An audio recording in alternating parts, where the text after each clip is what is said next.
Hey photographers, is there room in Fujifilm's camera lineup for one more model?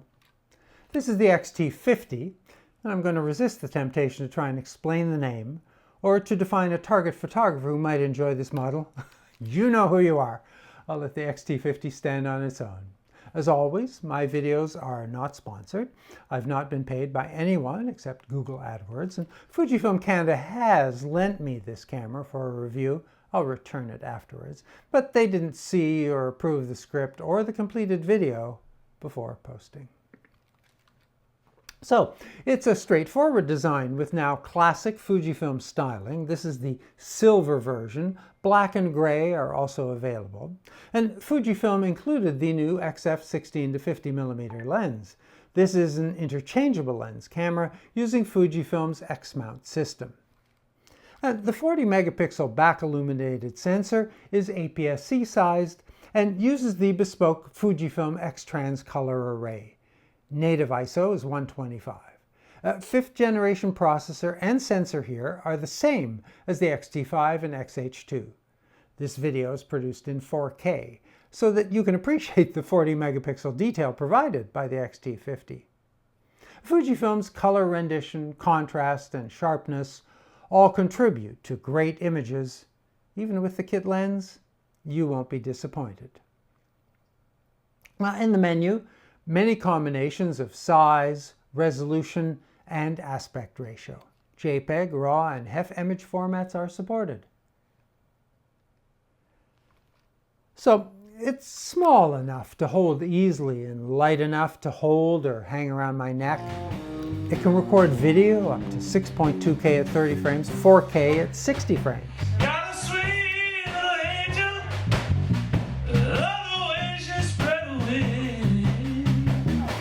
So the X T50 does not have a mode dial. Instead, using the lens's aperture ring and the shutter duration dial, you decide whether aperture and/or shutter is set automatically or manually. And as an experienced photographer, that's a system I prefer. And I should note that many Fujifilm lenses have a marked aperture ring. This lens does not, as it ramps from f2.8 to f4.8 when zoomed in, closes to f22. The screen displays the setting.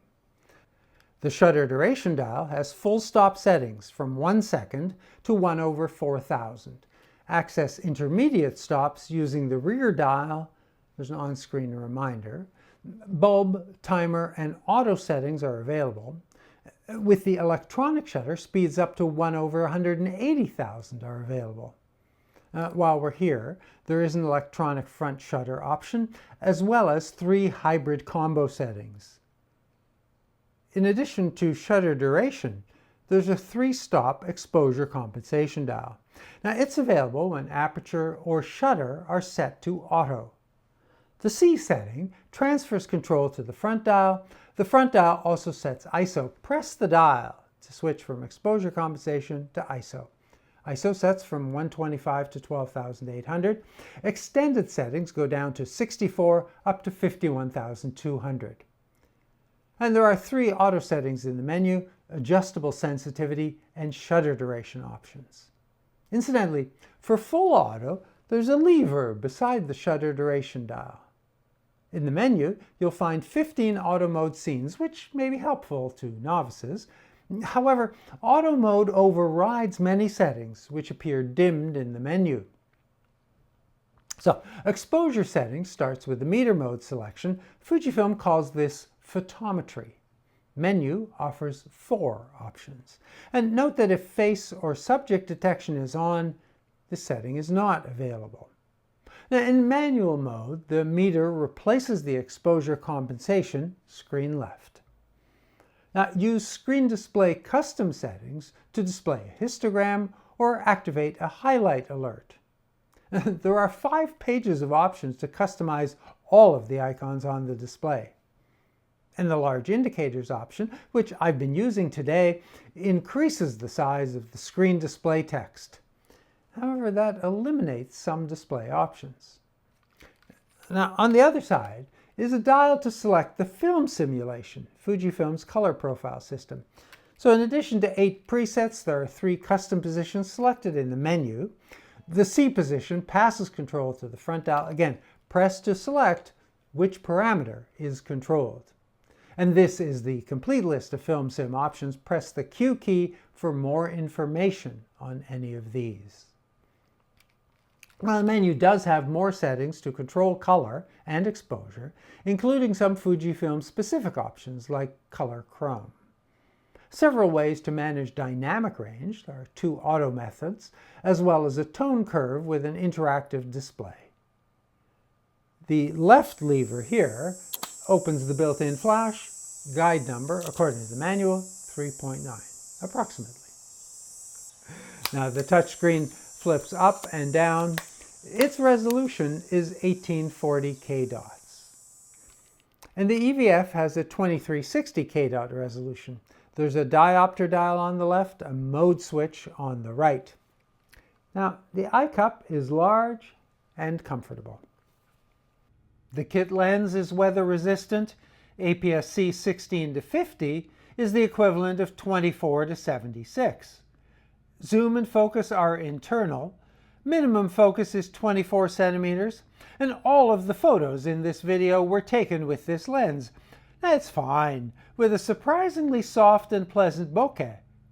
Fujifilm does make better lenses. Focus mode is selected using a switch on the front, single, continuous, or manual. Then autofocus mode has 3 area settings. When all is selected, press the joystick and turn the front dial to select the autofocus area size. Then the joystick repositions the focus area. Focus is quick and reliable, regardless of the size of the focus area. Now, the touchscreen can be used to select the area, to touch focus, as well as tap and snap. Now, focus, as I mentioned, includes face, eye, and subject detection. Although I didn't try subjects like trains and planes, the ones I did try work well. And face eye is particularly speedy and very reliable in video mode. Press the drive button to see the long list of drive options. High-speed burst, 8 frames with mechanical shutter, 13 is available with electronic, 20 also available, but the image crops to the medium image size. Then there are brackets for ISO, white balance, exposure, FilmSim, dynamic range, and focus. Exposure bracket has more options than average. Up to 9 frames, up to 3 stop steps for a 24-stop range. And then 5 HDR settings, which look like this: 200, 800, and plus. And multi-exposure is just full-featured, up to 9 exposures, and then in-camera panorama, 2 sizes, 4 directions. And advanced filters offers a small set of image-altering effects. And you'll find 2 more drive options in the menu, an extensive interval timer and a very limited self-timer. Now, the X-T50 uses the older and smaller NPW126 style battery, but the camera can also be powered using the USB-C port. A single SD card slot in the battery compartment supports up to SD XC 2 terabyte cards, UHS 2 and V90. Now, the X-T50 inherits a long list of features and capabilities that Fujifilm has developed and incorporated in their firmware over the years.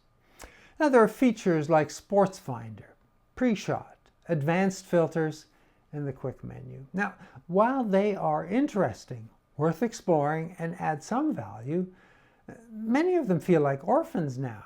They're less than they could be and have not changed since they were introduced. I would encourage Fujifilm's customer experience team to conduct some photographer surveys, find out if these features are being used, and what improvements should be made, or what pruning could be done. Now, Fujifilm does lead the way with features like the very capable multi-image capability and very comprehensive brackets. But I'd suggest that their product managers and engineers have a look at the competition and identify areas where Fujifilm is no longer keeping pace. For instance, the meter mode, should have more options, including a highlight setting.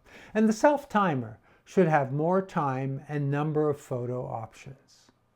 Of course, you'll find workarounds. For instance, combining burst mode with the self-timer will take multiple images, or repurposing the interval timer as a self-timer enables an extensive self-timer feature set. But now, overall, it's an extensive set of features and controls for still. And the X-T50 can also support your video recording needs. The drive key selects video mode. And there are left side ports for mic in, power delivery supported USB-C, and micro HDMI. A headphone adapter is included for audio monitoring using the USB-C port. And there's an optional Tascam adapter if you're inclined to use XLR for audio. Now, this on-camera scene is recorded with the X-T50 using the 4K HQ30 frame setting, HEVC or H.265 codec 10-bit 422 color at the maximum recording bit rate of 360 megabits. And I'm using the Astia film sim. I'm also using Face Eye Detect setting, so you can see how well it works when I pop out and back into the frame. I don't want to suggest that the X-T50 isn't a capable video camera. If your primary need is video, though, look to the XH2S or X-T5. Although they're slightly more expensive cameras, they will serve your needs better. Bigger battery, cooling fan option, even higher recording rates. And I won't run down all the recording settings because there are lots. They're detailed in the specs on Fujifilm's website and in the manual. And they cover the gamut of high and low-end requirements for formats and codecs and are managed in a couple of useful menu screens. The micro HDMI connector can be used to view and record the scene on an external monitor or recorder, either with or without menu and settings. The Clean Out supports resolutions up to 6K 10-bit 422, and when connected to supported Adamus and Blackmagic recorders, raw output. All of the film simulations are available for video. And for a high dynamic range, you have your choice of hybrid log gamma, F-log, and F-log2. And you'll find lookup tables for these on Fujifilm's website. And there is no arbitrary time limit, so card space and temperature dictate how long you can record if you use an external USB-C source to power the camera. A 64GB card holds about 23 minutes with these settings. Now, I'm recording this scene outside on a 25°C day. I set the temperature to high. And the camera's been on for about 30 minutes while I set up, rehearsed, and recorded one earlier take. No warnings yet. The manual does not provide guidance regarding recording times in various temperature conditions. So I've used the 1.02 firmware update for this review. As always, updating Fujifilm cameras is simple and done using the free Fujifilm X app. Every manufacturer should follow Fujifilm's lead. Now, the app has recently been upgraded, works well, and now provides detailed information about your photography habits. Interesting or invasive, depending on your point of view. The X-T50's menu seems clear and straightforward. I can find what I need easily, if not always quickly, because things are not well ordered. Let me give you two examples of many that I could list. Now, on the image quality menu, you'll have to scroll down to Screen 2 to find white balance, which is a basic camera setting and in my sense of order should appear before color profiles like film simulation and settings like grain.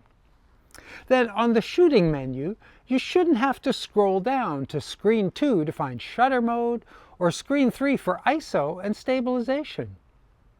And then when menu settings are dimmed out, there's no help or guidance to suggest what's preventing you from accessing it. I did spend a little time wondering if the film sim dial was a good idea. Sure, but here's what I'd suggest. I'd like a few presets and the ability to customize, but Fujifilm fans also like recipes, so I devote half of the dial to some presets and a few customizable slots too, maybe with the ability to download them using XApp. I think that would get a very favorable response. Now, there's more free software waiting for you on Fujifilm's website, XRAW Studio to process RAW files using the same capabilities as the camera, X-Acquire for tethered shooting, as well as a 3-month trial of Capture One. You'll find an extensive manual, over 400 pages, as a download from the Fujifilm website. My issue with the manual is that it fails to explain when certain Fujifilm-specific settings might be useful. And it also fails to mention why features might not be available in combination with other settings. And Sony's a6000 series led the way for APS-C mirrorless cameras, and in 2024, Fujifilm's X T50 is the best example of the promise of this format. It's small and light, with a range of high-quality lenses. The X T50 has good physical controls and displays, as well as many interesting features, and of course, excellent photo and video quality. Now, as I said, not sponsored, not paid. Camera goes back to Fujifilm Canada. Now, your relevant questions and civil comments will be read, and I will reply. Thanks for watching. Stay safe.